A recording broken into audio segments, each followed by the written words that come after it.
warahmatullahi wabarakatuh. Terima kasih kepada MC Pak Andes sudah mempersilakan saya. Teman-teman, Bapak Ibu, berdirinya saya di sini, saya ingin memaparkan sedikit mengenai rencana tindak lanjut pembelajaran berbasis proyek yang telah saya susun. Ini sebetulnya untuk tugas saya di PKGP JOK. Tugas ini yaitu membentuk suatu program yang berkolaborasi dengan komunitas belajar sekolah. Nah, kebetulan komunitas belajar sekolah kita kan juga udah ada di tahap yang memang rutin mengadakan kegiatan gitu ya Bapak Ibu. Nah, di sini saya mempunyai sebuah program yaitu yang bernama Liga atau Literasi Olahraga. Nah, apakah itu program literasi olahraganya? Kita langsung saja.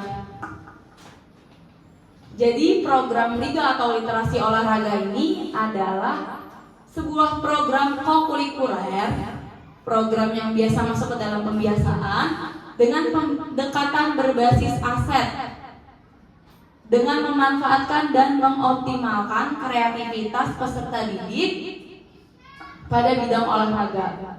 Program ini melibatkan kepemimpinan murid, melibatkan voice, choice, dan ownernya dari murid itu sendiri. Karena kalau biasanya kita tahu yang namanya literasi itu sebatas membaca, tapi di sini saya tidak mengemas literasi sebagai kita membaca buku, Bapak Ibu. Tapi di sini lebih ke bagaimana siswa itu bisa menghadirkan literasi tapi dengan cara yang menyenangkan dan tidak membosankan gitu. Next. Nah, latar belakang kenapa saya pilih literasi olahraga ini? Yang pertama yang sudah saya ucapkan tadi, bahwa anak-anak itu taunya kalau literasi itu hanya sebatas membaca, terus literasi itu hanya sebatas pembelajaran bahasa Indonesia gitu. Sedikit sekali anak-anak yang paham bahwa PJOK juga ada literasinya loh gitu. Lalu selanjutnya meningkatkan minat peserta didik dalam berliterasi, terutama di literasi olahraga. Karena sekarang juga kita sedang menggencarkan banget kan itu program literasi. Nah, next. Tujuan programnya di sini yang pertama, meningkatkan pemahaman dan minat peserta didik dalam literasi olahraga. Kemudian menumbuhkan rasa percaya diri, kolaborasi, dan jiwa kepemimpinan peserta didik.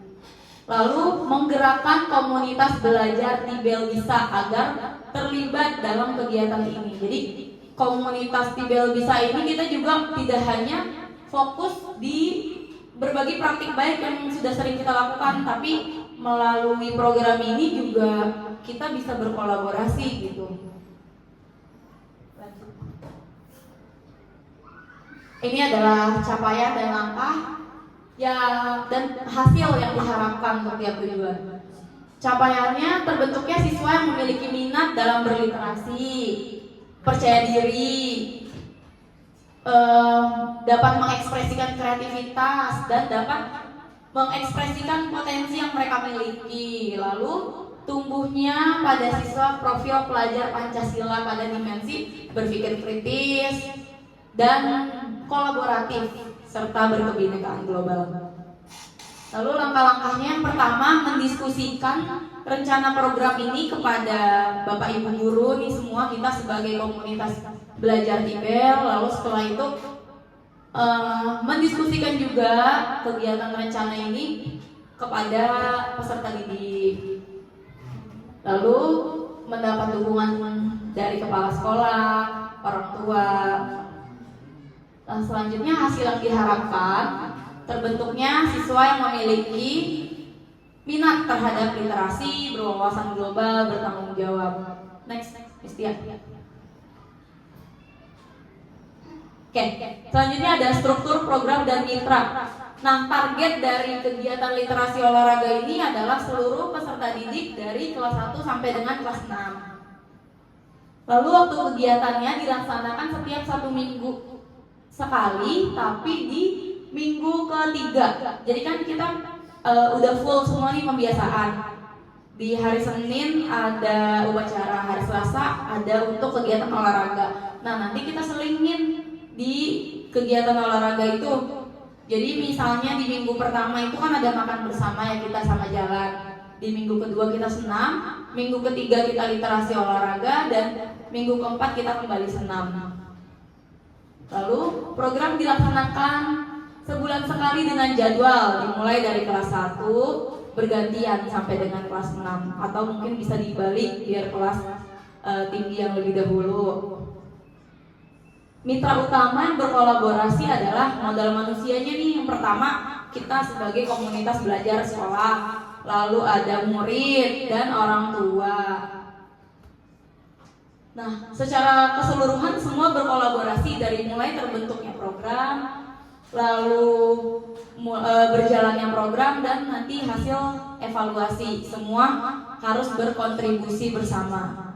Next, Miss. Nah, kita lihat lagi nih aset yang kita miliki, kapasitas yang kita punya nih di sekolah kita. Yang pertama ini saya sudah memetakan modal manusianya. Kita ada murid, ada guru, ada orang tua, tendi, komite. Lalu ada modal finansialnya, kita ada dana BOS, dana BOP, dan juga dari dana bank sampah. Lalu di modal lingkungannya kita juga dekat dengan RPTRA, dekat juga dengan GOR Balai Rakyat. Modal fisik, halaman sekolah kita yang luas bisa kita manfaatkan untuk kegiatan literasi olahraga ini. Lalu sarana dan prasarana yang mendukung. Next. Rencana evaluasi.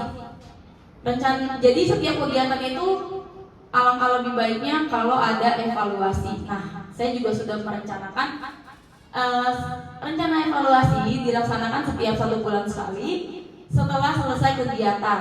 Lalu sumber data ialah murid yang dipilih dari perwakilan kelas. Selanjutnya, teknik pengambilan data dilakukan dengan cara observasi kepada peserta didik. Next. Tantangan. Nah, di sini ya Bapak Ibu tantangannya yang mungkin akan kita hadapi yaitu bagaimana cara kita menggali kreativitas murid agar bisa menyajikan literasi olahraga itu dengan cara yang menyenangkan dan tidak membosankan bagi mereka gitu. Nah, ini tantangannya yaitu meningkatkan kolaborasi dari peserta didik dan juga meningkatkan rasa percaya diri murid untuk tampil di depan. Next. Nah, mungkin itu aja sekilas penjelasan saya mengenai program literasi olahraga. Jadi sebenarnya pada intinya gini, kita membuat kegiatan literasi olahraga, tapi bukan hanya sekedar membaca, tapi anak-anak tuh nanti misalnya di minggu ini saya langsung kasih gambaran aja ya. Misalnya minggu ini lagi giliran kelas 3. Nah, kelas 3 ini mereka pilih satu topik cabang olahraga yang mau mereka angkat. Misalnya kita lihat dari aset yang dimiliki sama anak-anak kelas 3. Oh, ternyata banyak anak-anak karate. Nah, anak-anak milih, Bu, saya mau menampilkan karate. Jadi mereka nanti menampilkan, tampil di depan, berliterasi tentang cabang olahraga karate itu apa, terus asalnya dari mana, pokoknya everything about karate gitu. Semuanya tentang karate dia menceritakan ke teman-temannya. Lalu audiensnya itu mendengarkan. Nah, boleh juga audiensnya tuh praktek. Misalnya teknik dasar di karate tuh ada pukulan, ada tendangan. Nah, yang audiens dari kelas lain tuh boleh menirukan juga gerakan yang dicontohkan oleh teman-teman yang tampil dari kelas 3 ini.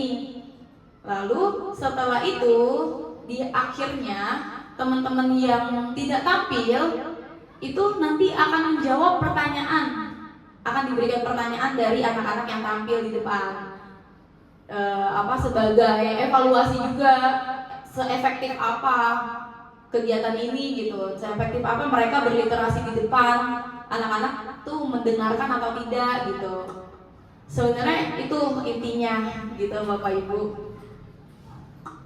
Mungkin itu saja. paparan dari saya. Terima kasih. Wassalamualaikum warahmatullahi wabarakatuh.